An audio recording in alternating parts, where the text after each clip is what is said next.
Hello les amis, je vous retrouve pour une nouvelle vidéo sur le football et la Ligue 1 et je vais vous présenter tous les résultats de la troisième journée du championnat de France de football saison 2024-2025. Alors on va revenir sur les résultats des matchs avec les buteurs et puis plein de stats et d'informations. On verra le classement de la Ligue 1 mis à jour, le classement des meilleurs marqueurs, le classement des meilleurs passeurs et on terminera par un petit focus sur le calendrier de la prochaine journée avec les duels à venir, les chaînes TV, les horaires des matchs et les positions des places les positions des équipes qui s'affrontent, des positions au classement. Donc c'est parti. Alors dans cette journée, troisième journée, il y a eu énormément de buts, les amis. Tout simplement 37 buts, une moyenne de 4,11 buts par match, un vrai spectacle. 18 buts à domicile, 19 à l'extérieur, 4 victoires à domicile, un nul, 4 victoires à l'extérieur. Vraiment du grand spectacle. Ça a commencé le vendredi 23 août avec un Lyon-Strasbourg qui s'est terminé par un 4-3 pour Lyon et une nouvelle remontada comme l'OL a pu le faire la saison passée à de nombreuses reprises. Alors le match a commencé par un but de Strasbourg à la deuxième minute par Nanassi sur une erreur défensive de Mata qui a qui a raté son contrôle je crois. Et donc Strasbourg a ouvert le score, Lyon a beaucoup dominé, ils ont tiré sur le poteau et Tolisso a égalisé dans les arrêts de jeu de la première mi-temps. Il y avait un partout à la mi-temps. Vu que Lyon avait beaucoup dominé, on aurait pu penser que Lyon prendrait l'avantage et non, à nouveau boulette à la 48e minute. Une mauvaise défense, on va dire, un but de la tête de Santos, puis une autre boulette, un contrôle raté par Maitland Niles, et puis une balle en profondeur pour un Strasbourgeois qui se présente tout seul face au gardien lyonnais à la 58e et Méga qui met un troisième but pour Strasbourg et Strasbourg menait 3-1. À ce moment-là, Fofana est rentré, Orban est rentré et ça a changé le match.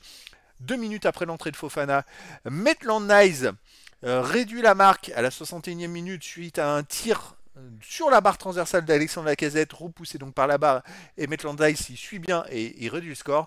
2 minutes après, la 73e minute, c'est Orban qui égalise sur une belle action emmenée par Fofana. Et à la 72e minute, Orban remarque c'est-à-dire qu'en 13 minutes, Lyon a renversé le match, a mis 3 buts, et Orban a remarqué un but sur une déviation de Lacazette. Et ce qui fait que Lyon l'a emporté 4 buts à 3. Ensuite, samedi 24 août, on avait un Brest-Saint-Etienne, c'est-à-dire les deux derniers du classement qui s'affrontaient. Et Brest a explosé Saint-Etienne 4 buts à 0. Et avec un but à la 10e minute de Camara, à la 32e minute de Del Castillo sur penalty, à la 78e de Ayor, et à la 84e de Lala sur penalty. Je dirais que ça a été un rouleau compresseur. Et Saint-Etienne n'a rien pu faire. Et Saint-Etienne s'enfonce vraiment à la dernière place du classement. Il y a eu aussi un Nantes Montpellier-Nantes, pardon, et Nantes l'a emporté 3-1 à Montpellier, une belle performance. Nantes a ouvert le score à la 24e minute par Abline. Montpellier a égalisé à la 30e par Adams. Ensuite, Nantes a doublé la mise à la 45e minute par Simon sur penalty, puis a triplé la mise à la 86e par Mohamed pour l'emporter 3-1. Et le dernier match de la journée du samedi 24 août, c'était un Toulouse-Marseille. Marseille l'a emporté 3 buts à 1 à Toulouse, avec un match à nouveau, je dirais, mené tambour battant par Greenwood, qui a marqué 2 buts coup sur coup à la 16e et 17e minute. Ça a un peu tué le match. Après, il y a Cresswell contre son camp pour Toulouse, qui a marqué un but donc pour le Marseille à la 52e. Puis Toulouse a réduit le score par Babica à la 90e. Marseille qui fait un très très bon début de saison quand même. Le dimanche 25 août, on avait un Monaco-Lens, donc le troisième contre le quatrième du championnat. Et Monaco ouvre le score à la 84e par Zakaria. Lens a égalisé à la 94e par Frankowski sur penalty. C'est vrai que ça a été très serré jusqu'au bout.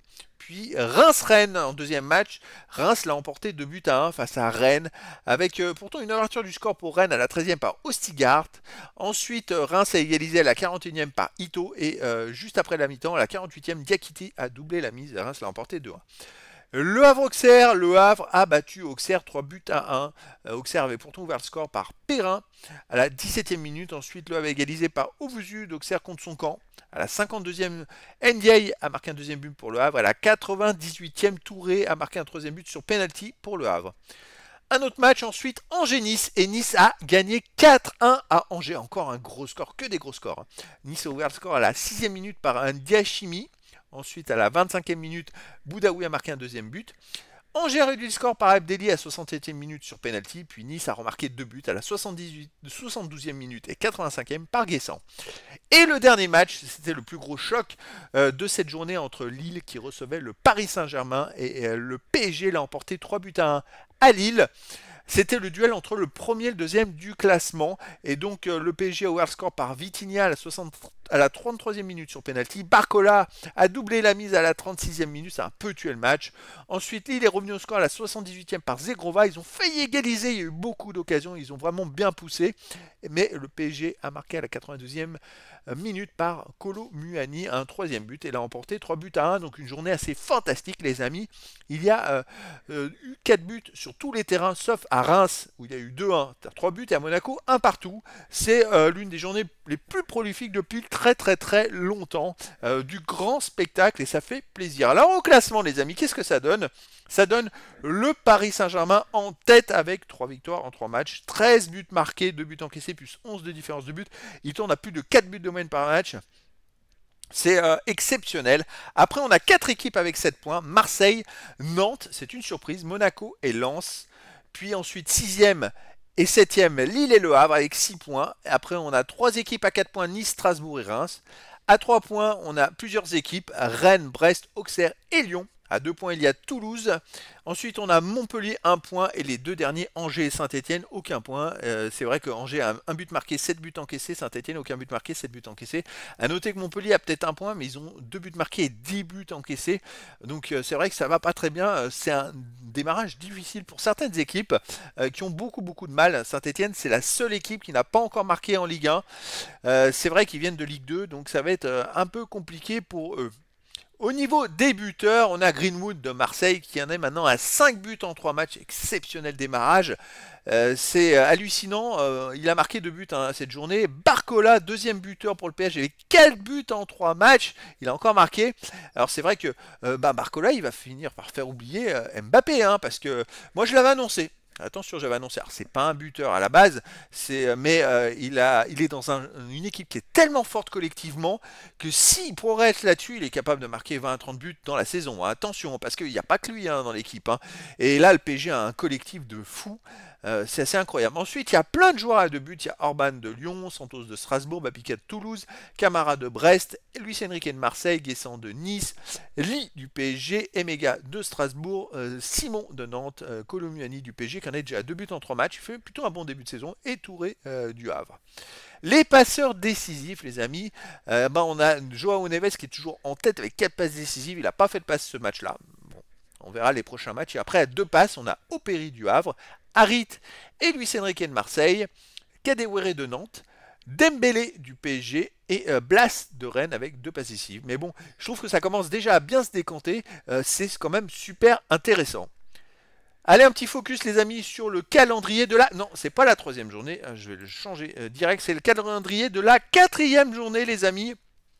Et la 4e journée se jouera le 13, 14 et 15 septembre 2024. Alors le vendredi 13 à 20h45, on a un Saint-Etienne-Lille à voir sur DAZN. Saint-Etienne donc le 18e et dernier qui reçoit Lille le 6e. Saint-Etienne, va falloir qu'ils se ressaisissent. Donc attention. Ensuite le samedi 14 septembre à 17h, on a un Marseille-Nice, donc le 2e contre Nice le 8e sur Beansport 1. À 19h le samedi 14 septembre, Auxerre-Monaco, le 13e contre le 4e sur DAZN. Et puis à 21h le 14 septembre, on a un PSG-Brest, le 1er contre le 12e, à voir sur DAZN. Donc un match très intéressant. Brest a un peu raté son début de saison, mais c'est bien rattrapé contre Saint-Etienne en gagnant 4-0. On verra ce qu'ils vont proposer au PSG. Ensuite, ça enchaînera le dimanche 15 septembre à 15h avec un Rennes-Montpellier le 11e contre le 16e. Puis à 17h, on a un Nantes-Reims, le 3e contre le 10e. Nantes qui réalise un très bon début de saison, pourrait éventuellement conforter ce début de saison par une victoire contre Reims. C'est un calendrier qui leur va bien, je trouve. Et ces matchs-là sont tous à voir sur DAZN. Puis à 17h, on a toujours aussi un autre match. On aura Strasbourg-Angers, le 9e contre le 17e. Et Toulouse-Le Havre, le 15e contre le 7e. Et le dernier match de cette 4e journée, ça sera le dimanche à 20h45. Et ça sera un Lens-Lyon, le 5e contre le 14e. Alors, Lyon a refait une remontada à nouveau contre Strasbourg, mais ils alternent le chaud et le froid, donc à voir l'équipe qui va être à Lens. Lens est très costaud. Voilà, en tout cas, une prochaine journée qui s'annonce très intéressante et passionnante, les amis. Et donc voilà, les amis, écoutez, je vous dis à très bientôt pour une nouvelle vidéo.